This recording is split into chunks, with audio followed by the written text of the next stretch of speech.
तो अब हमने वर्क को सही से समझ लिया कि भाई वर्क का general formula F into S होता है, यानी force into displacement, product of force and displacement को वर्क कहते हैं। और दूसरा formula F dot S cos theta पढ़ लिया। अब ये कैसे निकला, अगर थीटा एंगल पर कोई हम मूवमेंट करवा रहे हैं तो वहाँ पर क्या होगा, हमारा work done F dot S cos theta हो जाए। अब वर्क डिपेंड किस पे करता था, ये भी हमने पढ़ लिया, मैग्नीट्यूड ऑफ फोर्स पे, डिस्प्लेसमेंट पे, और कोसाइन के एंगल, थीटा एंगल, कोसाइन का थीटा एंगल लेंगे। और वो क्यों डिपेंड करता है वो हमने बता दिया, क्यों यहाँ पर से आप बेस पर हाइपोटेन्यूज पर काम कर रहे होते हैं, इसलिए ऐसा होगा। अब केस कितने हैं, वर्क डन कहाँ कहाँ ज़ीरो होगा। तो सबसे पहले आपको एक चीज़ समझ लेनी चाहिए, फोर्स और डिस्प्लेसमेंट आर वेक्टर क्वांटिटीज़ हैं।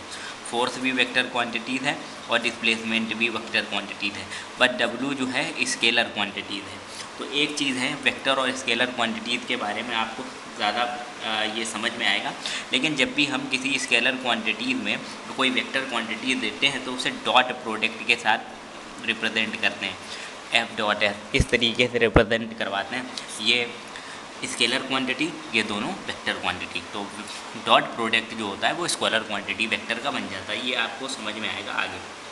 तो स्पेशल केस कौन कौन से होते हैं भाई, सबसे पहले कोसाइन की बात करें तो हमारा general formula W is equal to F S cos theta, ये एक फार्मूला है।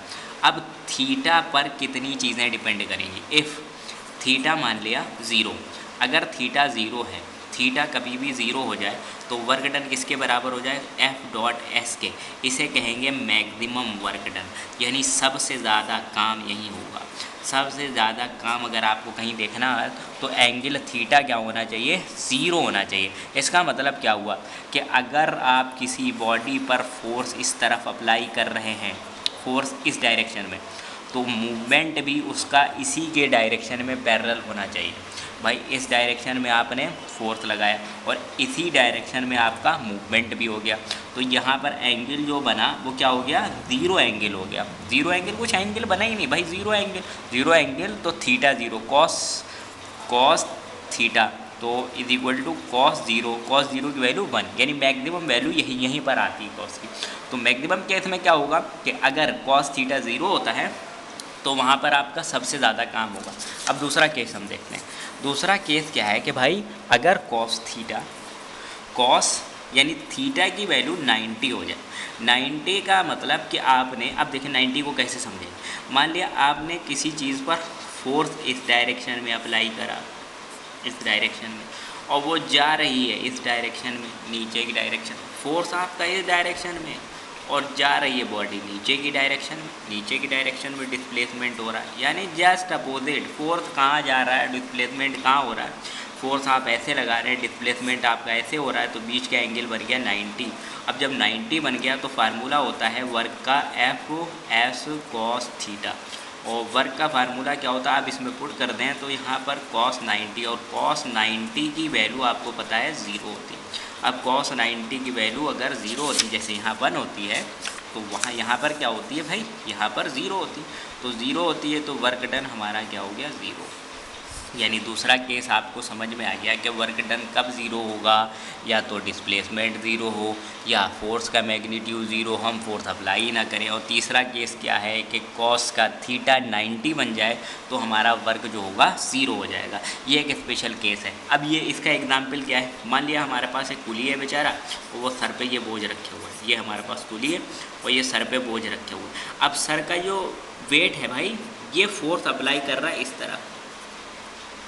तरफ अप्लाई कर रहा है, क्योंकि सर के ऊपर है, तो भाई फोर्स का डायरेक्शन ये है, फोर्स का डायरेक्शन ये है, और बेचारा खड़ा हुआ है तो फोर्स का डायरेक्शन ये है, और डिस्प्लेसमेंट मान लिया मूवमेंट इसकी हो नहीं रही, अगर मूवमेंट कर रहा है तो पैरों से इस तरफ कर रहा है, फोर्स ऊपर की तरफ लगाए हुए है, बोझ को सर पे रखे और उठाए हुए, ये कुली का एग्जाम्पल, और डिस्प्लेसमेंट इसकी इस तरफ है, तो भाई यहाँ बीच का एंगल क्या बन गया, 90 बन गया, इसलिए ये कुली जो है कोई भी काम नहीं कर रहा है। अब बेचारा कुली देखो कोई काम नहीं कर रहा, अब कुली वाला केस हो गया। तीसरा एक और केस होता है भाई, अपने पास आता है cos 90 cos थीटा, देख लिया। अब सबसे अब यहाँ पर क्या काम है, सबसे कम काम, कोई काम नहीं, कोई कार्य नहीं। अब ये कुली उठाए हुए है लेकिन फिर भी कोई कार्य नहीं कर रहा। क्यों? क्योंकि डायरेक्शन चेंज है, 90 पर आ रहा है। 90 पर कार्य जो होता है वो 0 होता है। अब ये दूसरा केस हमने लोगों ने समझ लिया है। अच्छा, तीसरा केस ये है कि भाई अब और कार्य कहाँ कहाँ शून्य हो सकता है। मान लिया आपने एवॉल्विंग देखा है कि रिवोल्यूशन जो होता है वो अर्थ करती है किसी के अराउंड। जो सर्कुलर मूवमेंट है, सर्कुलर मोशन, ये किसी एक चीज़ के थ्रू, मान लिया ये सन है भाई, अब सूरज ही का एग्जाम्पल, और ये हमारी पृथ्वी है। अब पृथ्वी हमारी मूव कर रही, इसके अराउंड ऐसे ऐसे घूम रही। तो जाहिर सी बात है कि जब पृथ्वी यहाँ पे होगी तो फोर्स का डायरेक्शन इस तरफ होगा और ऐसे की तरफ, सॉरी फोर्स ये होगा और डिस्प्लेसमेंट हमारा ऐसे की तरफ। फोर्स हमेशा, क्योंकि स्ट्रिंग वाला ग्रेविटेशनल है ना, ग्रेविटेशनल फोर्स है, तो ये इसको इस तरफ खींचती, वो इसको इस तरफ खींचती, स्ट्रिंग वाला ऑप्शन। अब जब वहाँ स्ट्रिंग में पढ़ेंगे तो हम ज़्यादा अच्छे से समझेंगे स्ट्रिंग ऑप्शन क्या। तो डिस्प्लेसमेंट इस पोजीशन, यहाँ पर डिस्प्लेसमेंट इस पोजीशन, फोर्स इस पोजीशन, डिस्प्लेसमेंट इस पोजीशन पे हो रहा है और फोर्स अपना लग रहा है इधर। यहाँ पर डिस्प्लेसमेंट इस पोजीशन पे हो रहा है, सॉरा एस और फोर्स लग रहा है अंदर की तरफ क्योंकि ग्रेविटेशनल फोर्स है। अब बताइए भाई, तीनों की जगह पर एंगल क्या बन रहे हैं? 90 बन रहे हैं। अब जब 90 एंगल है तो हम स्पेशल केस पढ़ चुके हैं कि भाई इस केस में क्या होगा। इस केस में वर्क डन अपना 0 हो जाएगा, यानी पृथ्वी चाहे जितना घूम ले वो सन के अराउंड कोई कार्य नहीं कर रही है, वो काहिल ही बनी हुई है, यानी अभी भी काहिल ही है। काहिल मतलब लेज़ी या सुस्त या डल, यही है। पृथ्वी डल, कोई कार्य नहीं कर रही, बेवकूफ़ बना रही। इसी तरीके से हमारे युवा भी आजकल कोई बेचारे कार्य नहीं कर पा रहे, बेवकूफ़ बना रहे हैं। तो क्या है, घूम रही है लेकिन कोई कार्य नहीं कर रही। अकॉर्डिंग टू फिज़िक्स उसका कोई कार्य नहीं। हाँ, एक और स्पेशल केस है।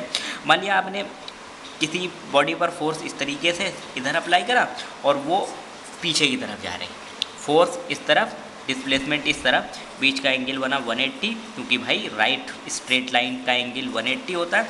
तो स्पेशल केस में एफ एस कॉस थीटा, और यहाँ पर वैल्यू हो गई कॉस 180, और कॉस 180 जो होता है वो -1 होता है, इसलिए वर्क डन हो गया माइनस में।